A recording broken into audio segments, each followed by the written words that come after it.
नमस्कार दोस्तों, मैं हूं भारती पाटनी। स्वागत है आपका मेरे चैनल तकदीर ग्रहों से में। तो दोस्तों, आज मैं आपको जन्म पत्रिका में बनने वाले एक दुर्योग के बारे में बताने वाली हूँ। मैं कहूँगी कि ये जन्म पत्रिका में बनने वाला सबसे बड़ा दुर्योग है। और ये बनता कैसे है? चंद्रमा ग्रह से। ये दुर्योग अगर किसी की जन्म पत्रिका में बन जाए तो जातक अत्यंत ही धनहीन, दरिद्र और दुखी रहने वाला होता है। उसका मन बहुत भटकता है। वो अपनी गलतियों के द्वारा, कहते हैं ना, जैसे अपने ही पैरों में कुल्हाड़ी मार लेना, सब कुछ पा करके खो देना। पहले तो ये जातक को सब कुछ देता है। ये जो दुर्योग अगर आपकी जन्म पत्रिका में बन रहा है तो ये पहले आपको सब कुछ देगा, उसके बाद आपकी अपनी गलतियों के द्वारा आप सब कुछ गवा देंगे। तो इस तरीके का ये दुर्योग होता है। ये जन्म पत्रिका में बनने वाला सबसे बड़ा दुर्योग माना गया है और ये बनता है चंद्रमा ग्रह से। तो कैसे देखते हैं इसको? अगर चंद्रमा किसी भी भाव में बैठा हो और उसके एक घर पीछे और एक घर आगे कोई ग्रह ना हो, जैसे चंद्रमा आपका लग्न में बैठा है तो इसके पीछे वाले भाव में और आगे वाले भाव में, यानी कि 12वें, चंद्रमा से 12वें और चंद्रमा से द्वितीय हाउस में कोई ग्रह ना हो तो इसे ही कहते हैं केंद्रुम योग।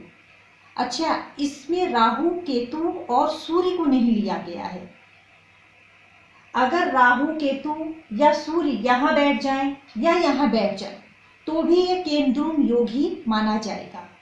यानी कि चंद्रमा के एक घर पीछे, चंद्रमा के एक घर आगे कोई ग्रह ना हो, सिवाय सूर्य, राहु और केतु को छोड़ के कोई ग्रह ना हो, तो इसी को हम केंद्रुम योग कहते हैं।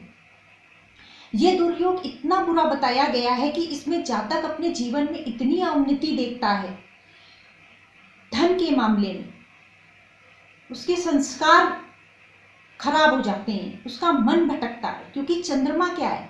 चंद्रमा मन है। चंद्रमा को हमेशा एक सपोर्ट की जरूरत होती है, चंद्रमा को एक पकड़ की जरूरत होती है, मन को एक पकड़ की जरूरत होती है। और अगर ये पकड़ ना हो तो मन भटकेगा, कई तरीके की गलतियां करेगा। अपनी गलती के द्वारा राजा के घर में जन्म लेके भी वो भिखारी जैसा जीवन जीने के लिए मजबूर हो जाएगा। मैंने बहुत सारी ऐसी जन्म पत्रिका देखी हैं जिसमें ये योग बनता है लेकिन भंग हो जाता है। मतलब मोस्टली मैंने जितनी जन्म पत्रिका देखी होंगी उसमें अधिकतर जन्म कुंडलियों में ये भंग ही हो जाता है। बहुत कम 1-2 कुंडलियां ही मैंने देखी ऐसी जिसमें ये पूर्णता बनता है। तो ये भंग कैसे होता है इसको भी देख लेना बहुत जरूरी है, क्योंकि ये बहुत ही निगेटिव दुर्योग है। और अगर जिसकी कुंडली में बनता है तो उसे बहुत ज़्यादा दुख होता है कि मेरी जन्म कुंडली में ये योग बन रहा है। तो आप अच्छी तरीके से आप किसी भी ज्योतिष को कुंडली दिखा लीजिए, और ताकि वो आपको बता दे कि आपकी जन्म पत्रिका में ये योग बन तो रहा है लेकिन भंग हो गया है। तो भंग कैसे होता है? अगर चंद्रमा से केंद्र में कोई एक शुभ ग्रह बैठ जाए। अब चंद्रमा से केंद्र में कैसे होगा? मतलब चंद्रमा जहां भी बैठा हो वहां से 1, 4, 7 या 10वें भाव पर कोई शुभ ग्रह, जैसे बृहस्पति बैठ जाए, शुक्र बैठ जाए, बुध बैठ जाए, तो ये योग भंग हो जाता है। दूसरी शर्त क्या है कि चंद्रमा को कहीं से भी कोई शुभ ग्रह देख ले। मान लीजिए कि चंद्रमा जहां बैठा है उससे 7वें भाव में शुक्र बैठ जाए, बुध बैठ जाए, बृहस्पति बैठ जाए। बृहस्पति की तो आपको पता है 5वीं, 7वीं और 9वीं दृष्टियां होती है। तो बृहस्पति चाहे 5वीं दृष्टि से देख ले, 7वीं, 9वीं दृष्टि से चंद्रमा को देख ले, तो भी ये वो भंग हो जाता है। और तीसरी शर्त यह है कि अगर आपका जन्म शुक्ल पक्ष की रात्रि में हुआ हो और या कृष्ण पक्ष की सुबह मॉर्निंग टाइम पे जन्म हुआ हो 12 बजे से पहले, तो भी ये वो भंग हो जाता है। आप दोबारा सुन लीजिए, शुक्ल पक्ष में शाम को अगर रात्रि में आपका जन्म हुआ हो और कृष्ण पक्ष में सुबह का जन्म हुआ हो तो भी ये योग भंग हो जाता है। अगर ये योग आपकी जन्म पत्रिका में बन रहा है तो आपको क्या करना चाहिए? अगर आपकी जन्म पत्रिका में ये योग बन रहा है तो आपको प्रत्येक सोमवार को शिवलिंग को सफेद चंदन लगाइए और जल अर्पित करिए। इससे भी आपको राहत देखने को मिलेगी। प्रत्येक दिन आप शिवलिंग में जल चढ़ाइए और ओम नमः शिवाय का 108 बार जाप करिए। इससे आपका चंद्रमा मजबूत होगा। आप एक चांदी का कड़ा पहन लीजिए या चांदी का छल्ला पहन लीजिए, चांदी की एक चेन पहन लीजिए। मतलब चांदी का कोई ना कोई आइटम आप अपने या गले में पहन लीजिए या आप अपनी अंगूठी बनवा के पहन लीजिए या एक कड़ा, चांदी का कड़ा पहन लीजिए।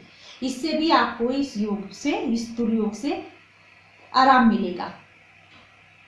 और आप इस दुर्योग को कम करने के लिए नित्य प्रतिदिन एक मंत्र का जाप कर सकते हैं, जो मैंने यहाँ बोर्ड पे लिख दिया है। आप इसे उतार लीजिएगा। ओम श्राम श्रीम श्रोम सह चंद्रमसे नमः। आप देख लीजिए, ओम श्राम श्रीम श्रोम सह चंद्रमसे नमः। इसका 108 बार नित्य प्रतिदिन जाप करिए। ये कुंडली में मोस्टली भंग ही हो जाता है, लेकिन अगर आपकी जन्मपत्रिका में बन रहा है तो आप ये उपाय करके इस दुर्योग को कम कर सकते हैं, क्योंकि ये जन्मपत्रिका में बनने वाला सबसे बड़ा दुर्योग माना गया है। तो दर्शकों, आज मैंने आपको केमद्रुम योग के बारे में बताया। केमद्रुम दुर्योग नाम है इसका। आशा करती हूँ कि आपको समझ में आया होगा, मेरा वीडियो भी पसंद आया होगा। अगर आपको मेरा वीडियो पसंद आया होगा तो शेयर कर दीजिएगा, सब्सक्राइब कर दीजिएगा और लाइक का एक बटन दबा दीजिएगा। मिलती हूँ मैं आपसे अपने नेक्स्ट वीडियो के साथ। नमस्कार।